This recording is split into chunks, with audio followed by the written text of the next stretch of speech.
Meus irmãos, boa noite, paz seja com todos vocês. Vocês estão bem? Quero agradecer a oferta que deixaram para mim no altar aqui. Muito obrigado. Fecha o documento também, tá? É sua? Amém. Olha, querida, não precisava, tá? Poxa, Deus abençoe. Que bom estar com vocês mais uma vez. Estou tendo o prazer de retornar a essa casa para a gente cultuar junto. Perdoem pelo atraso, não é meu hábito, mas a gente pegou um trânsito bem ruinzinho hoje. Muito obrigado. Um trânsito muito ruinzinho hoje. E eu também me descontrolei um pouquinho com o horário de saída. Que eu anteontem acordei com o pescoço, rapaz, total, parecendo um Robocop. Sabe aquele jeito, aquela coisa que você... Aí eu tomando um remedinho aqui, outro ali, não passava. Quando foi hoje eu tive que me entregar ao Torcilax. Mas o Torcilax para mim, ele é Rivotril debaixo da língua, entendeu? Ele me derruba de um jeito assim, resolve, mas acaba com a minha vida. E aí eu fui chamado como Lázaro, assim, sabe? Para poder... Que coisa terrível. Mas o Senhor é bom. Quem trouxe a Bíblia Sagrada? Coisa boa. Primeiro livro dos Reis, abra comigo, capítulo 18, versículo 19. Obrigado, meu amigo pastor Marquinhos Menezes. Obrigado, irmã Lilian, esse casal querido. Bom revê-los. Vamos ver as coisas que Deus tem feito na vida de vocês e nessa casa, crendo que Deus fará ainda mais, porque Ele é maravilhoso. Bom rever o pessoal do No Santuário. Não ouvi, mas vi, né? Mas eles vão dar uma palhinha no final, né? Vão dar uma palhinha no final. Vão dar uma palhinha no final. Eu enxugo aqui 3 minutos meu para vocês. Eu preciso ouvir vocês cantarem hoje. Primeiro livro dos Reis, capítulo 18, versículo 19. Está escrito: agora, pois, envia junto a mim todo o Israel no Monte Carmelo, como também os 450 profetas de Baal e os 400 profetas de Azerá, que comem da mesa de Jezabel. Então enviou Acabe os mensageiros a todos os filhos de Israel e ajuntou os profetas no Monte Carmelo. Então Elias se chegou a todo o povo e disse: até quando cocheareis entre 2 pensamentos? Se o Senhor é Deus, segui-o, e se Baal, segui-o. Porém o povo não lhe respondeu nada. Versículo 37. Responde-me, Senhor, responde-me, para que este povo conheça que tu, Senhor, és Deus, e que tu fizeste tornar o seu coração para trás. Então caiu fogo do Senhor e consumiu o holocausto e a lenha e as pedras e o pó, e ainda lambeu a água que estava no rego.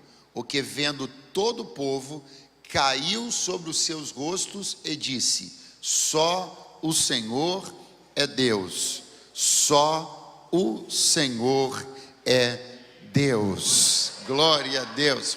Experimente dizer isso você também no 3, 1, 2 e 3. Só o Senhor é Deus. Mais uma vez, só o Senhor é Deus.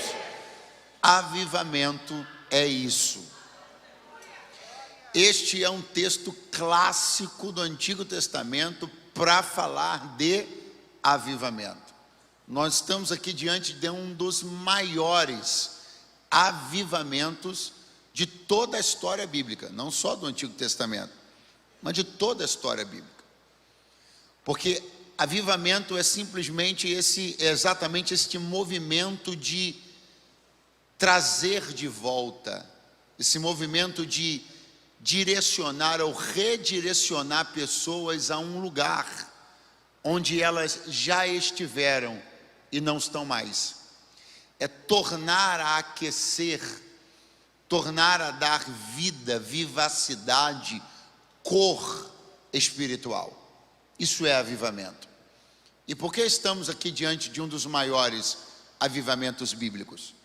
Porque estes dias eram dias muito difíceis, aonde o povo de Israel havia se corrompido muito e se contaminado com a introdução de alguns deuses de outras culturas pagãs, estrangeiras. Essa história toda, ela começou quando o rei de Israel, ele se casou com uma mulher chamada Acabe, uma mulher chamada Jezabel. Acabe era o nome do rei. Jezabel, ela era de Tiro e Sidom, um lugar pagão, um lugar estrangeiro. E quando ela veio para morar em Israel, ela trouxe na bagagem seus deuses, em particular Baal. Então, o casamento de Acabe com Jezabel acabou por ser o responsável pela introdução deste Deus que foi tão popular e tão destrutivo dentro da história de Israel. Esse Deus tinha como uma particularidade prometer aos seus devotos fertilidade nas colheitas.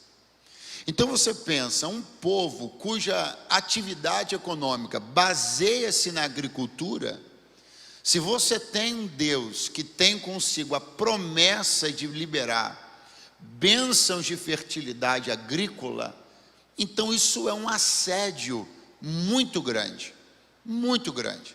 É claro que isso abre uma porta para um alerta nosso, né?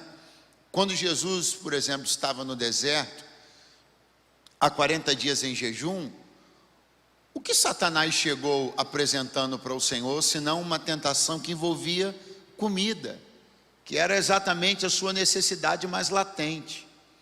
O povo de Israel, nesse contexto que estou lhe apresentando, precisava de cultivar seu agronegócio.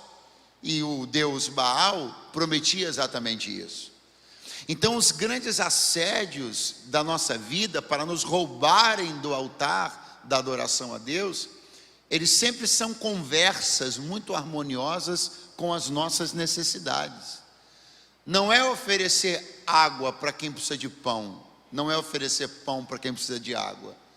A conversa, ela é sempre alinhada, é oferecer aquilo que a demanda mais grita dentro de cada um de nós. Está claro isso para você? Muito bem. Então o povo de Israel está desviado do Senhor. Quando nós lemos juntos aqui no finalzinho, essa expressão de adoração, que é o ponto alto da história, aonde o povo canta, entoa, só o Senhor é Deus. Por que esse momento ele é tão emblemático? Ele é muito emblemático porque ele é o símbolo do avivamento. Ele é a síntese do avivamento, porque foi exatamente isso aqui que tinha sumido. Exatamente isso aqui que tinha desaparecido. Pastor, peraí, o senhor está dizendo que tinha desaparecido essa frase? Não, mais do que isso. Pastor, eu já ouvi dizer que era uma música. Então, você está querendo dizer que desapareceu a música? Mais do que isso. Por que é bom você entender que é mais do que isso? Porque é relativamente comum que frases desapareçam com o tempo, sim ou não? É relativamente comum que músicas também desapareçam com o tempo, sim ou não? Nós cantamos músicas hoje que não cantávamos músicas há 10 anos atrás que não cantamos hoje. Frases mudam, músicas mudam, frases somem, músicas somem. O problema não foi a música ter sumido e nem a frase ter sumido. O que desapareceu em Israel foi a cultura, a consciência da devoção.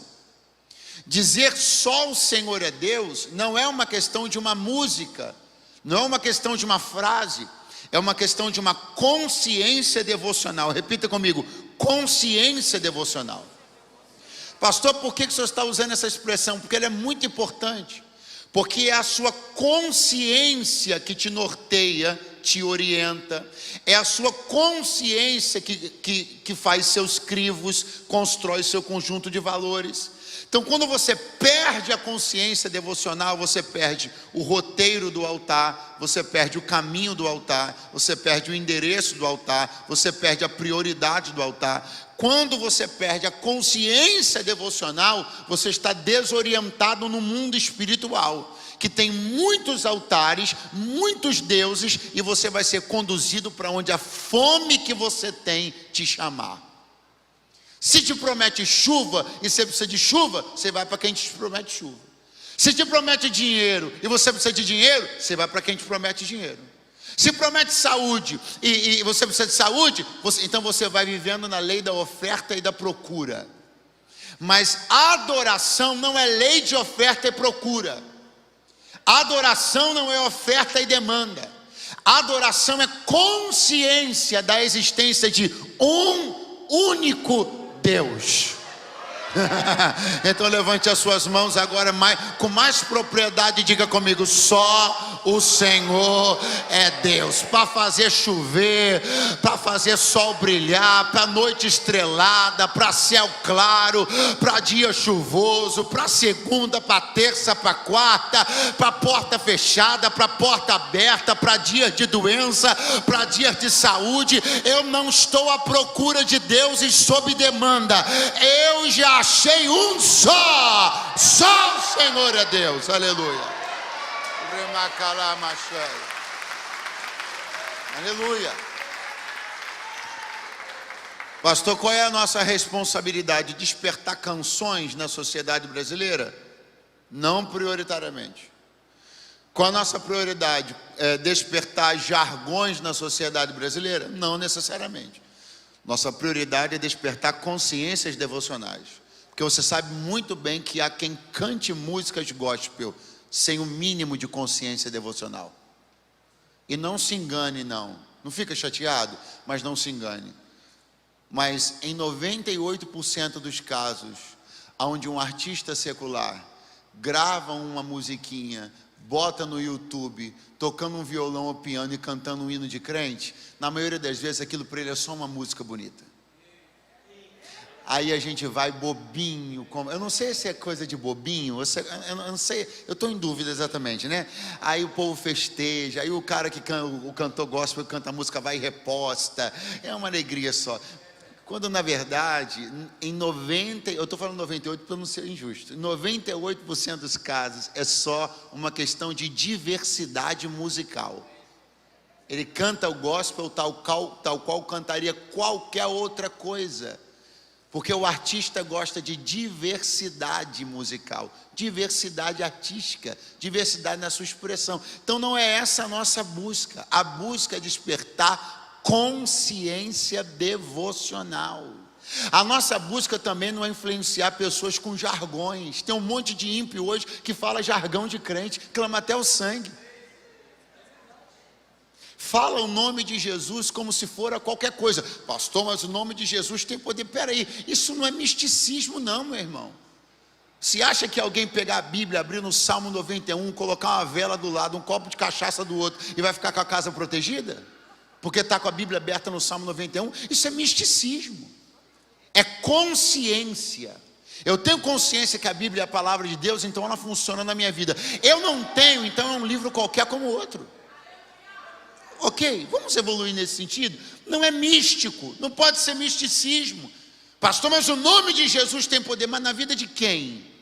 De quem tem consciência que Ele é Deus, Ele é o Filho de Deus? Não é na boca de qualquer pessoa que diz o nome dEle, como diz o nome de qualquer santo, que diz o nome de qualquer um das tantas divindades que Ele chama e que Ele conhece, na pluralidade da sua devoção. Quem ainda está aí, diga alguma coisa. Então pega a mão de alguém que está do teu lado e fala para ele: é consciência devocional. O papel da igreja é despertar consciência devocional. Porque hoje você entra na internet, tem ímpio chacoalhando de língua estranha, tripudiando, falando em língua estranha. Não é isso não.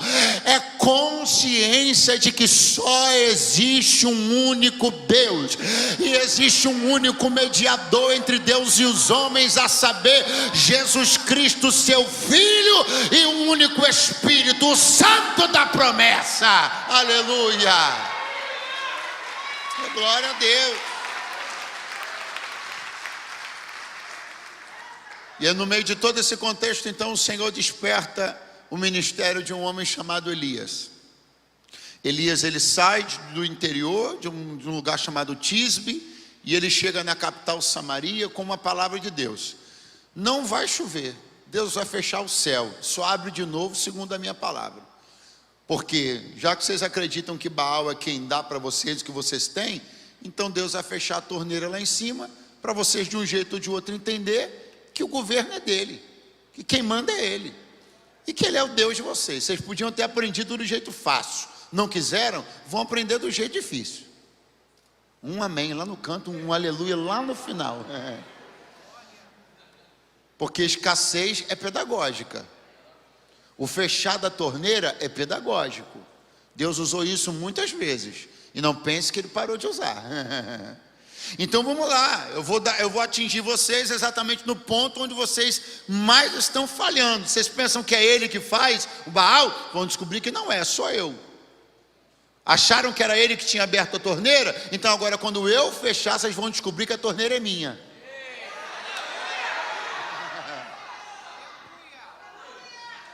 Aí fica aquela confusão, fica um tempão, escassez, ninguém tem água, uma confusão terrível, o povo começando a já ficar balançando, o negócio é estranho, que não era como a gente pensava não, até que o Senhor autoriza Elias, ele volta, ele passou um tempo meio que refugiado, e o Senhor disse para ele: volta que agora chegou a hora de eu revelar meu poder, minha glória, minha vontade de trazer os corações para mim de volta.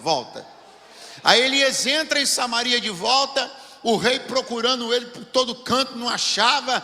A Bíblia diz que Acabe procurou ele em reinados estrangeiros, procurava ele nos palácios, batia na porta dos reis das nações vizinhas, para poder querer saber se eles não tinham dado asilo político para o fugitivo Elias. Mas Elias não estava guardado por nenhum rei, ele estava guardado na casa de uma viúva. O asilo político que Deus deu para Elias não foi com nenhum rei, foi na casa de uma viúva. E aí quando ele voltou, ele disse assim: rei, seguinte, reúne o povo, reúna o povo no Carmelo, chame os profetas de Baal que comem da mesa de Jezabel, chame eles, chame o Jezerá, chame o de Baal, chama todo mundo, eu quero encontrar com eles no Monte Carmelo. Agora preste atenção, você reparou que Elias não fez essa convocação? Ele pediu a Acabe, rei, para que fizesse essa convocação. Pergunte por quê? Porque essa era uma mobilização social. E Elias não se viu em condições de fazer uma mobilização social, chamar as pessoas, reuni-las num determinado lugar. Isso é mobilização social. Pastor, mas o camarada não tinha poder? Tinha e não era pouco não. Mas ele não tinha unção de Deus? Tinha e não era pouco. Mas você precisa entender que no assunto autoridade, qual é o assunto que eu falei? Existem níveis e existem tipos. Autoridade é um termo muito amplo, tem muitas camadas. Nas camadas da autoridade você vai encontrar duas coisas importantes: nível e tipo. Elias tinha muita autoridade, mas na camada do tipo da autoridade, ele discerniu que ele não tinha autoridade de convocação social, de convocação política. Então ele chamou o homem que tinha essa autoridade, o rei, e disse assim: bota todo mundo no lugar que eu estou te pedindo, leve eles para o Horebe, para o Carmelo. Só que tem um detalhe: quando chegou no Carmelo, o homem que não tinha autoridade de convocação social, a gente descobriu que ele tinha autoridade de invocação celestial. Acorda a pessoa que está do teu lado, acorda ele, diga assim: não se preocupa se você não tiver autoridade de convocação social. Diga, de repente você fez um grupo de WhatsApp, fala para ele, no outro dia saiu a metade das pessoas. Mas o importante para um crente é ele ter poder de invocar colocação celestial. Você pode até não conseguir colocar as pessoas no lugar que você quer, mas você pode trazer o céu para onde estão as pessoas. Alguém ainda está por aí, pelo amor de Deus? Aleluia! Glória a Deus. Elias está dizendo assim: faz a política que eu faço o profético. Leva as pessoas para onde eu estou te pedindo, e eu levo o céu para lá. Bote todo mundo onde eu estou te pedindo, e eu chamo Deus para lá. Elias entendeu o seguinte: se eu bater na porta de todo mundo, eles não vão. Se Acabe chamar, eles vão. Agora, com todo mundo lá em cima, se Acabe chamar, Deus não vem. Mas se eu chamar, Deus desce na hora. Aleluia! Está todo mundo lá. Aí diz a Bíblia desse jeito: que Elias vai fazer duas coisas. Quantas coisas? Quantas coisas? Primeira, ele se chegou. Segunda, a todo o povo. Primeira, se chegou. Segunda, a todo o povo. Tem dois segredos aqui. Isso é mensagem de avivamento. Nós queremos conquistar a cidade, sim ou não? 5 pessoas. Nós queremos conquistar a cidade, sim ou não? Então olha o segredo de Elias: se chegou. Aproximação. Primeiro detalhe: aproximação não é contaminação. Aproximação não é concordância. Aproximação não é condescendência. Jesus se aproximou de muita gente, mas não concordou com muitas delas. Cuidado com esse discurso é muito perigoso. Ah, mas Jesus comeu na mesa dos publicanos e pecadores, mas largou o aço em todos eles. Ah, mas Jesus andou com as prostitutas, só quando encontrou pela primeira vez, depois ela largaram a prostituição e viraram crente. A aproximação é uma coisa, a condescendência é outra. A aproximação é para que o indivíduo perceba que a unção que você tem não é uma unção sectarista.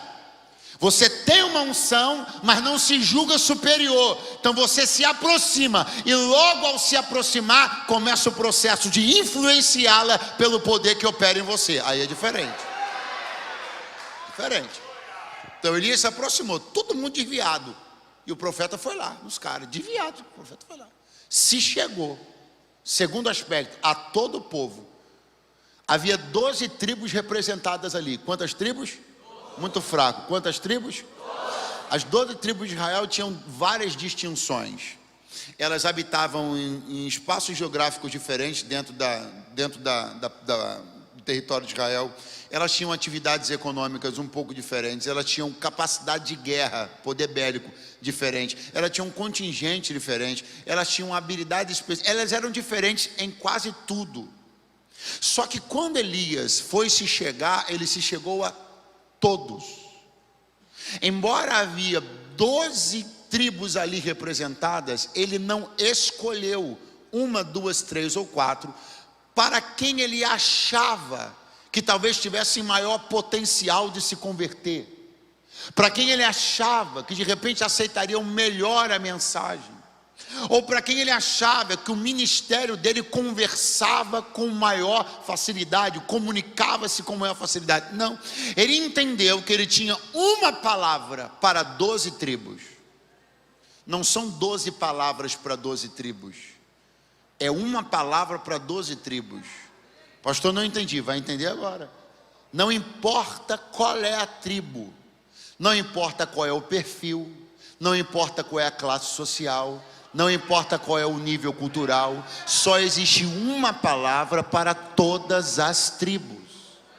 Se nós quisermos customizar a palavra para cada tribo, nós vamos trair a palavra. Todo processo de adaptação e customização é um processo de traição. Se eu quiser adaptar a palavra, eu traí a palavra. Se eu quiser customizar a palavra, eu traí a palavra. Não, pastor, você está falando isso, mas é porque tem um pessoal que eles são de um nicho mais assim, palavra neles. Não é que tem um pessoal que eles têm uma cultura, palavra neles. Não é porque é porque uma família que é palavra para eles também.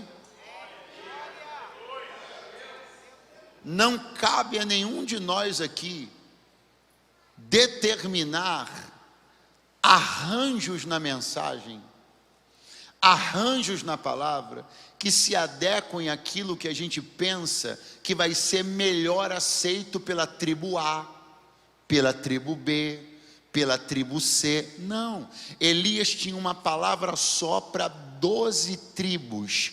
Uma palavra só. Eu estou pregando para uma igreja que tem uma palavra só, que prega uma palavra só, uma doutrina só, um avivamento só, um espírito só, uma graça só, uma salvação só, e vem sendo assim desde sempre, está dando certo. Então nós não precisamos embarcar numa igreja sob medida. O conceito da igreja sob medida é um conceito desgraçadamente pós-moderno. A mensagem do evangelho precisa continuar sendo uma só fé, um só batismo e um só Senhor. Quem diz glória a Deus aí que eu quero ver?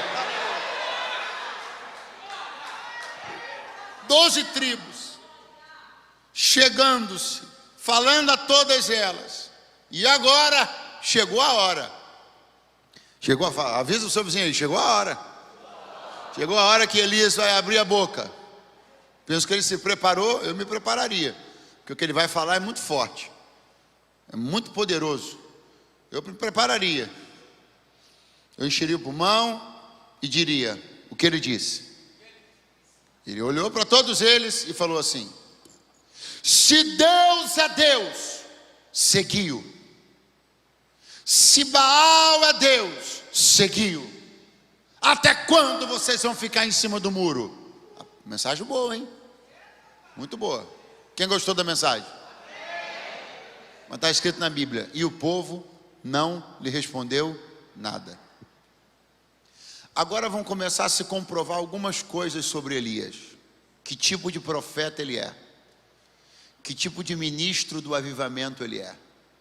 Porque você não é um bom pregador quando você formula a mensagem. Você é um bom pregador quando você lida com o silêncio da reação. Porque enquanto você fala e é alimentado pela empolgação do ouvinte, você não demonstra tanta qualidade. A qualidade do pregador está quando ele expõe a mensagem e o resultado que ele esperava simplesmente não vem. Só vem aquele barulhinho de grilo. Cri, cri, cri. Só que é na hora que a resposta não vem. Pastor, mas eu não sou pregador, eu estou vindo no culto errado. Não. Na hora que a resposta não vem para aquilo que você formulou, aquilo pelo qual você trabalhou, aquilo pelo qual você se preparou, aquilo para o qual você estudou, e você foi de uma maneira empolgada e colocou aquilo de um jeito tão veemente, tão imponente, que você julgava, que você tinha certeza que aquilo ia dar um resultado imediato, ia ser uma maravilha, só que de repente silêncio. O silêncio na resposta vai provar o nível de comprometimento que você tem com a tarefa. Prega para o teu vizinho: o silêncio na resposta, a demora no resultado é que vai provar o comprometimento que você tem com essa tarefa. É o tempo que eu tenho condições de esperar o resultado aparecer, é o tempo que eu tenho condições de esperar a semente brotar, é o tempo que eu tenho condições de esperar o grito ecoar e dar resultado. É isso que vai demonstrar meu nível de comprometimento. Alguns arrumam a mochila, desfazem a barraca, descem do monte e dizem: Senhor, o Senhor me enganou, todo mundo foi lá e eu passei vergonha. Não, o silêncio não é a sua vergonha, o silêncio é um processo. A resposta não veio, o resultado não apareceu, as reações ainda não surgiram. Continue.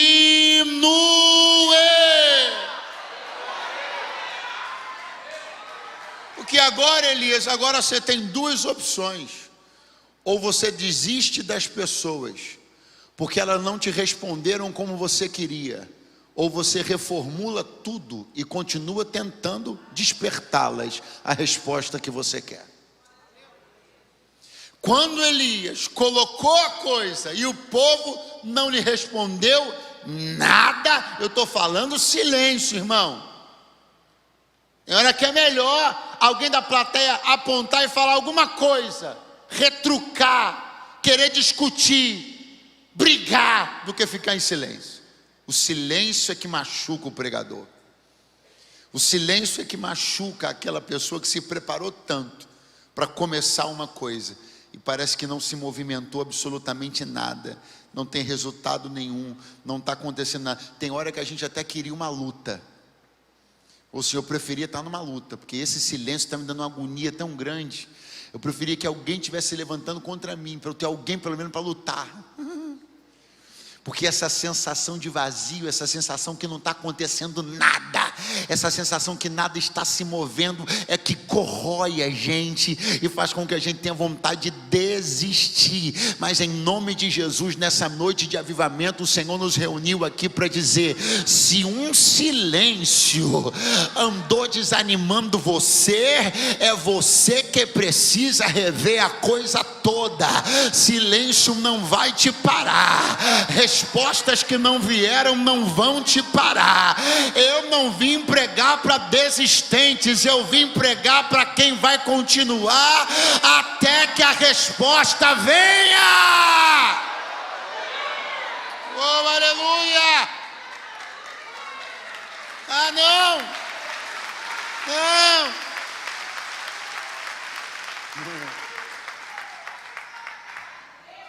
Pergunte para mim, o que Elias fez quando a resposta não veio? Ele começou a olhar ao redor e logo identificou uma coisa: o altar estava em ruínas. Repare, o conserto do altar aconteceu após o silêncio das pessoas. O conserto do altar só aconteceu porque o povo não respondeu nada. Escute, se na hora que Elias disse, se Deus é Deus, seguiu, se Baal é Deus, seguiu, se todo mundo, ou grande parte, tivesse dito, ok Elias, estamos com Deus de novo, o altar ia continuar quebrado. Então o silêncio, a falta do resultado, é a sua oportunidade de olhar o que você tem para melhorar no seu ambiente. Pastor, vamos lá, se o povo tivesse respondido na hora que Elias queria, o que teria acontecido? Não, eu vou te dizer o que não teria acontecido. O altar não teria sido reparado, fogo de Deus não ia descer, e uma das maiores manifestações espirituais do Antigo Testamento não iriam ter acontecido. Por quê? Porque respostas que vêm cedo demais acabam impedindo grandes acontecimentos.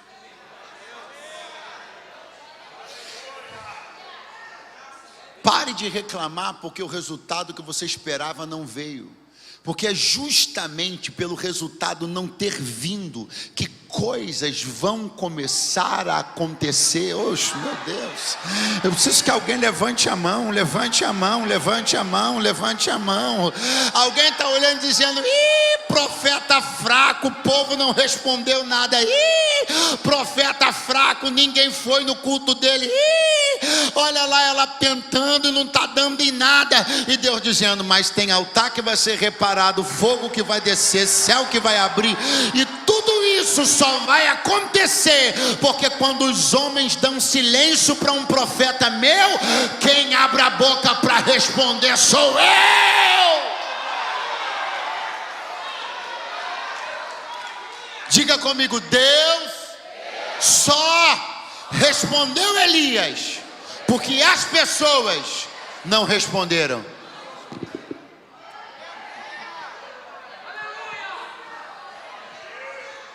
Deus só respondeu Elias porque as pessoas não responderam. Você quer a resposta de quem? Eu quero das pessoas, então vai ficar sem a resposta de Deus. Porque Deus simplesmente não aceita que sua voz se embarace a voz de ninguém. Então onde homens respondem, Deus não responde. Pergunte por quê? Porque se homens responderem e Deus também, quando acontecer, você não saberá a quem agradecer.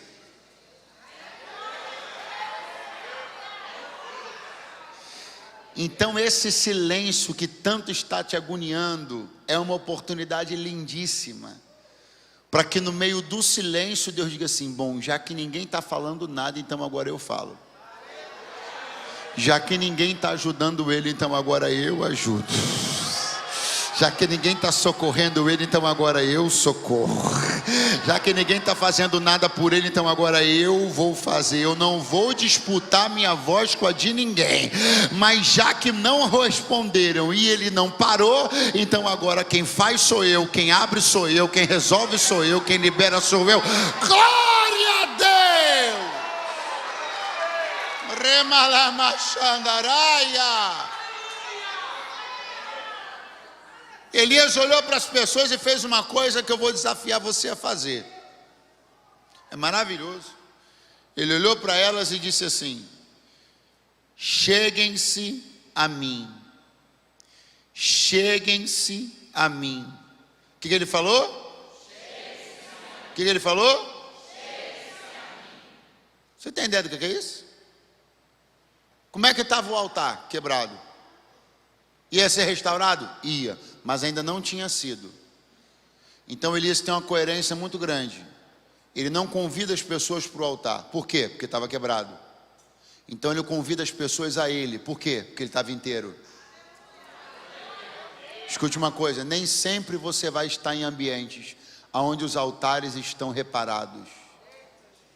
E nem sempre você vai ter capacidade de decidir sobre a reparação dos altares. Então, quando você estiver num lugar que o altar está quebrado e você não pode resolver, chame as pessoas a si próprio. Pastor, não entendi não. Vai entender agora, eu vim aqui para explicar mesmo, a minha vida é essa. Como é que as coisas estão lá na sua casa? Pastor, está uma confusão só. Você tem capacidade de resolver tudo que está errado na sua casa? Pastor, não tenho não. Depende de você? Depende não. Você pode tirar tudo de errado que está lá dentro, hoje ainda? Pastor, não posso não. Você pode botar tudo em ordem que está bagunçado lá? A decisão é sua? Pastor, não é não. Tudo bem. Então o que você vai fazer? Chega lá, no meio da coisa como está, olha para quem você puder e faz com que essas pessoas tirem os olhos de tudo que está quebrado e coloquem os olhos em você. Porque crente que tem altar em si próprio, não importa o ambiente que ele está, ele converge as pessoas na direção. Eu estou sentindo Deus muito forte aqui. Pega a mão de alguém que está do teu lado, pega a mão dele e diga assim: eu estou sentindo que tem alguma coisa que se dependesse de você, você resolvia. Tem algum cenário que se você pudesse mudar, fala para ele, você mudava. Mas já que você não pode, acenda um fogo em você e chame todo mundo para ver você queimar. Quem está aí? Rolamá. Iribarabarabashaia. Aleluia. Aleluia! Elias disse: cheguem-se a mim, eu sou a referência de vocês. Pastor, mas isso não vai soar pretensioso? Vai! Ué, pastor, mas pastor, vão achar que eu sou vaidoso? Vão! E daí? Você vai fazer o quê? Vai deixar que outras pessoas se levantem como referências na sua família? Você vai deixar que o pedagogo, intelectualmente, espiritualmente, perturbado, que é o orientador educacional dos seus filhos, ele seja referência da sua família? Então, ou você chama para você, campeão, ou alguém vai fazer isso no seu lugar. Ou você incendeia a tua vida e leva as pessoas a olharem para você, ou o primeiro exemplo de frieza que elas encontrarem será o modelo delas a ser reproduzido. Alguém ainda está por aí? Diga alguma coisa. Não é só uma questão de omissão. Se você não fizer, o espaço não vai ficar em branco, alguém vai fazer. Se você não fizer, a professora do seu filho vai fazer. Se você não fizer, aquela sua prima, aquela sua tia, sem Deus, sem pai, nem salvação, que ela é uma maravilha, ela é uma pessoa alegre, espirituosa, gente boa toda a vida, mas é uma treva. Ela faz um pudim, faz uma feijoada. Não estou falando da comida que ela faz, estou falando do espírito que acompanha ela. Malamacheia. Então, se você não fizer isso, quem vai fazer é ela. As pessoas vão eleger uma referência. A pergunta é se vai ser você ou outro. Elias bateu no peito e disse: vocês vão olhar para mim. Tem profeta nesse monte. Cheguem-se a mim. Eu estou profetizando que você vai sair desse aviva cheio de autoridade. Você não vai sair desse aviva cheio de vaidade, não. Você vai sair dessa vida cheio de autoridade. Escute, em algum momento alguém tolo vai confundir autoridade com vaidade, mas você e Deus sabem que não é vaidade, é autoridade.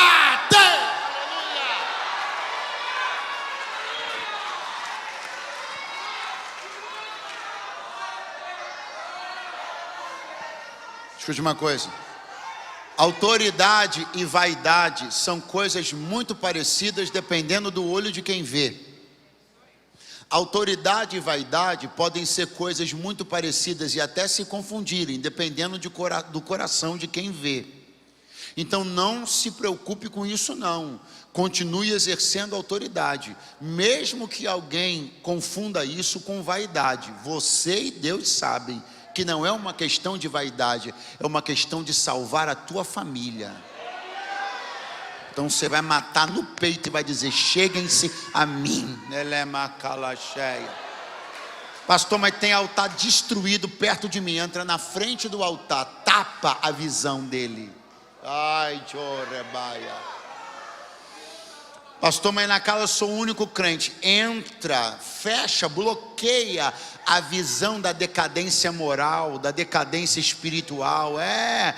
Quando aqueles amigos do seu marido forem lá na sua casa para introduzir o pensamento promíscuo deles, para influenciar seu filho, sua filha, com toda a sorte de mentalidade promíscua, caída, entra sutilmente, entra na frente, tapa a visão da corrupção, seja o bloqueio entre o olhar inocente do seu filho e a visão decadente de um mundo caído. Bata no peito e diga para os seus filhos: olhem para mim, olhem para mim, olhem para mim. Eu estou sentindo a presença do Eterno aqui esta noite.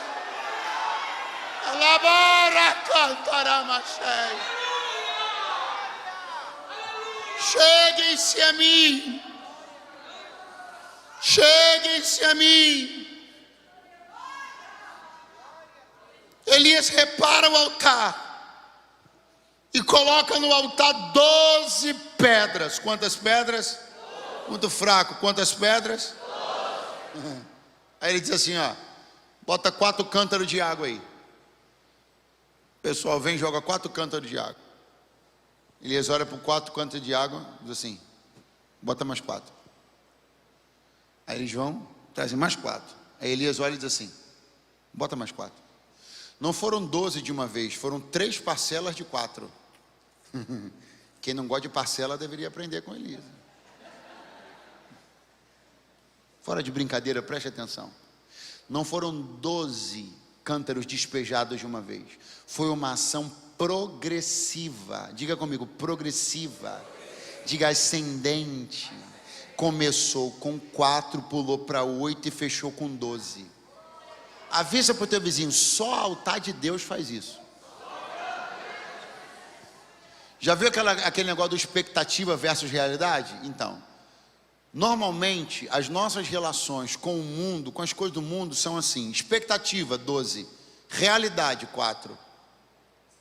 Ou seja, você começa apresentando um tipo de ímpeto, um tipo de vontade, um tipo de entrega, Mas no curso das coisas você vai desanimando, vai diminuindo.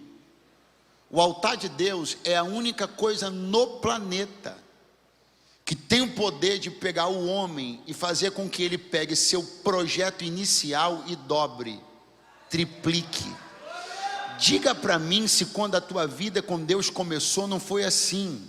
O teu plano era entregar 4, de 4 você pulou para 8, de 8 você já está em 12, porque só o altar de Deus desperta isso na gente, a vontade de progredir na entrega, aumentar na entrega. Pastor, não experimentei isso ainda. Pois vai experimentar. Você vai rever todos os seus planos para esse ano e vai redefini-los, mas não é de cima para baixo, é de baixo para cima. Aleluia! Bota as 12 pedras aí. As 12 pedras já começam a encerrar, representam o povo. As 12 pedras representam quem? Representam quem? Então tá bom, pastor. Porque se o povo está representado, está tudo resolvido. Não. Representação é uma coisa, presença é outra. Vai embora não, hein? Quando Elias colocou as pedras que representavam o povo, ele olhou para o povo e disse assim: chega para cá. Aí alguém pode ter dito: não, mas já tem uma pedra me representando. Elias disse: o que te representa não te substitui.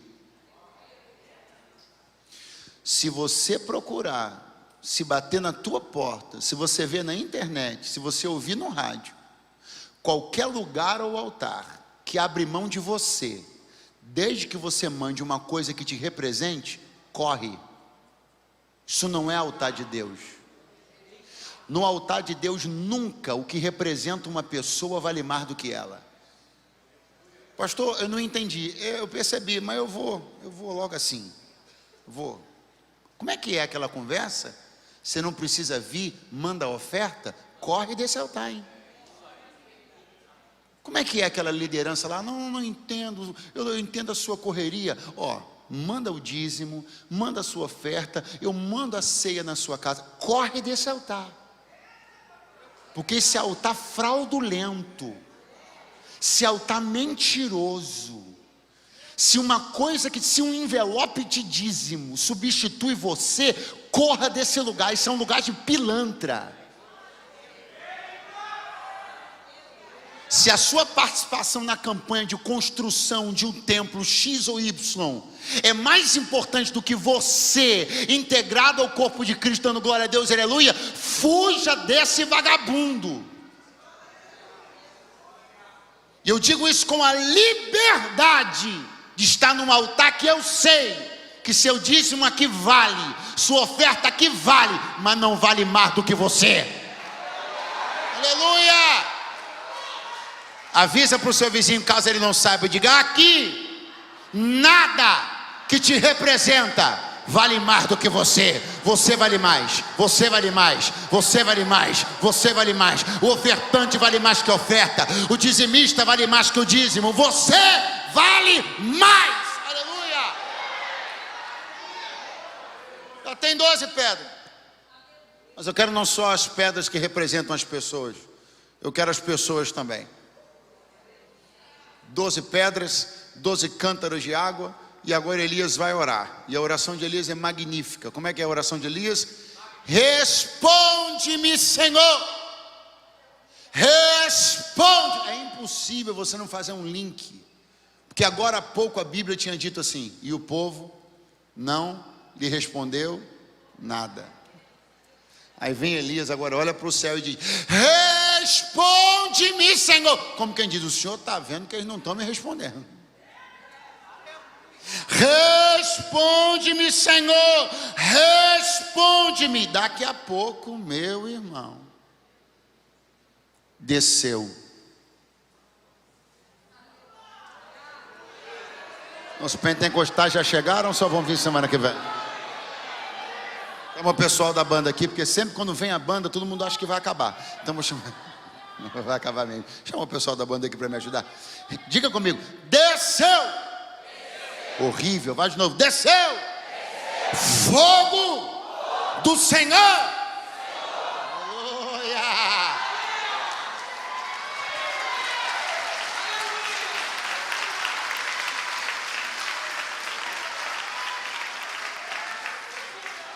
E o fogo do Senhor fez 4 coisas, mas eu vou falar só de 2 para encerrar. Primeira, o fogo do Senhor consumiu as pedras. Você já viu isso na sua vida? Nunca vi, não. Quando o fogo de Deus bateu, quantas pedras tinham lá mesmo? Quantas pedras tinham lá? As pedras fizeram assim, ó. Diga comigo, fogo de Deus consumiu. Pastor, por que você está pedindo para eu repetir isso? Para você ver como é que a Bíblia é certeira quando diz que o Senhor é um fogo.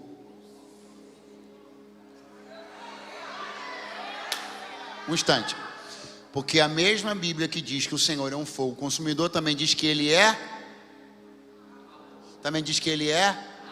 Não, olha para o seu vizinho com a cara de que não está entendendo e diz assim: eu só estou vendo o fogo consumidor. Pergunta para ele: cadê o amor? Quer ver o amor? Quem quer ver o amor? Pastor, não tem amor. O senhor acabou de dizer agora que desceu o fogo do céu e consumiu. Se consumiu, só tem o fogo consumidor. A única coisa sobre Deus que eu estou vendo nessa história bíblica aí, pastor, é que o fogo de Deus consome. Eu estou vendo e eu estou ficando já assim, ó. Não, tem o amor também. Quem quer ver o amor, diga amém. As pedras representavam quem? As pedras representavam quem? Vamos de novo. As pedras representavam quem? As pedras foram consumidas? E as pessoas? Olha o amor aí.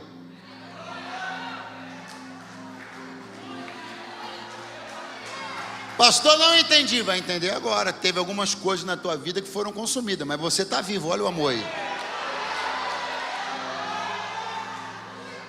Porque se Deus não consome nada, Ele nega seu próprio caráter. E a Bíblia diz que Ele não pode negar a si mesmo.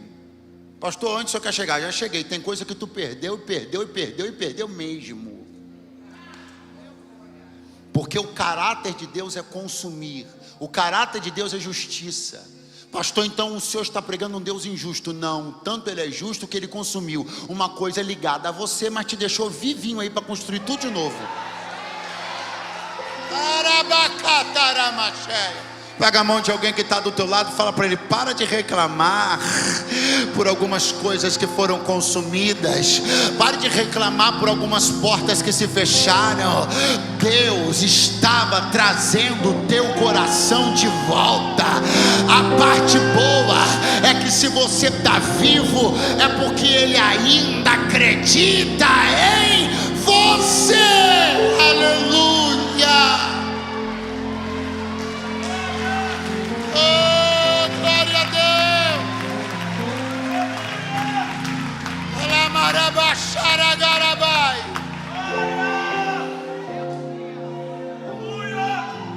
Eu sei que você amargou um prejuízo esse ano, mas o Senhor me trouxe hoje aqui para dizer: eu precisava mexer com você. Eu precisava chamar a sua atenção. Se eu desse lugar a toda a minha justiça e ira, diz o Senhor, você não estaria hoje aqui. Mas eu olhei para você, olhei para algo que tinha ligação a você. Olhei para você, olhei para algo que tinha relação com você. E como eu sou muito coerente, não posso negar o meu caráter, eu preciso ser o fogo que consome e o amor que preserva. Então eu consumi uma coisa ligada a você, porque eu não posso negar o meu caráter. Você precisava aprender uma lição, mas manifestei o meu amor te preservando na beira do altar, porque eu acredito que você está doido para dizer de volta: só o Senhor. Ei, quem está me ouvindo? Vai ficando de pé no seu lugar e dizendo comigo: só o Senhor.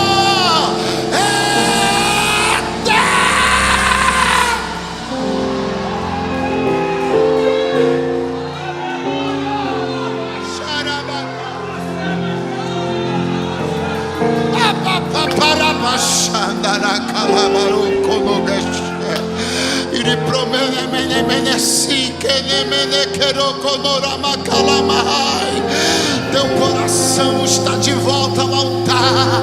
O temor do Senhor está de volta ao teu coração. seja afogueado por Deus, seja inflamado por Deus.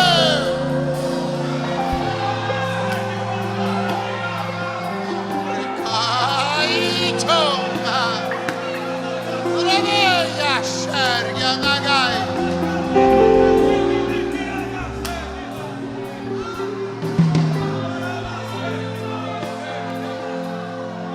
Repita comigo: houve um tempo de silêncio, de falta de resposta. Agora avisa para o vizinho: compensar esse tempo é a especialidade de Deus.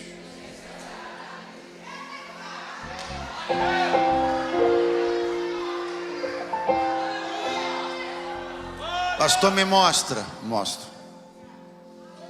Eu falei que ia falar duas coisas sobre o fogo. A primeira eu já falei: consumiu as pedras. A segunda, lambeu a água. É um verbo estranho, lambeu. Mas o que ele sugere, o que ele comunica? Que o fogo bateu, fez assim, ó. Não é que o fogo fez a água desaparecer por um processo, não. O fogo fez a água evaporar. Só que foi assim. Você já viu um processo desse? Algum de vocês, quem fez café hoje aqui? Quem fez? Aleluia. Quem fez café? Quem botou leiteira? Não precisa ser café. Quem botou água no fogo para ferver hoje, para fazer qualquer coisa? Arroz, café, quem botou? Assim que você ligou o fogo, a água sumiu? Sumiu? Para a água sumir, você tem que ligar o fogo. Ela tem que atingir 100 graus de temperatura. Quando ela atingir 100 graus, ela vai entrar em estado de ebulição. Vai começar a ferver. Só depois, gradativa e lentamente, ela vai começar a sumir, porque isso tudo é um processo da física. Só que Deus pegou o fogo dele, botou o processo da física no bolso e disse assim para quem quisesse: tudo na vida obedece a um processo. Às vezes é demorado, mas quando eu entro, eu acelero o que eu quiser e coloco na mão de quem eu quiser, na hora que eu quiser. Quem está aí, levante a mão, abra bem a sua boca, porque eu sinto inspiração de Deus para dizer: vai acelerar, vai acelerar, vai acelerar, vai acelerar, vai acelerar.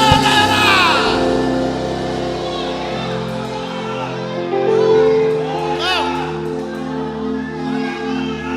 Quando o fogo de Deus tocou a água em frações, é ao contrário da hipérbole que a gente costuma usar, aqui é literal, frações de segundos. Quando o fogo bateu na água, ela elevou-se a 100 graus, ebuliu e sumiu. Assim, ó. Porque aquilo que para os homens é um processo que demanda tempo, chaleira e demora. Você e eu, a gente trabalha com chaleira. Você e eu, a gente trabalha com leiteira. Você e eu, a gente trabalha com fogo e com espera. Deus faz na hora que Ele quer.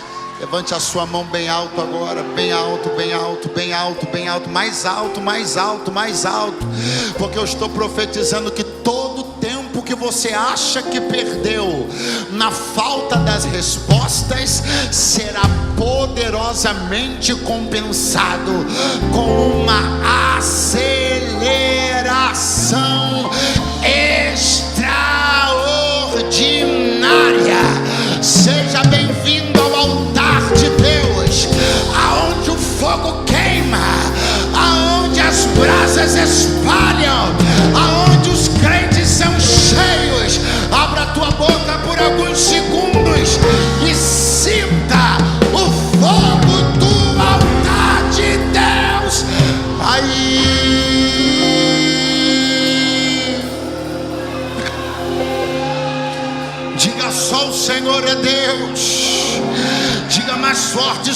Senhor é Deus.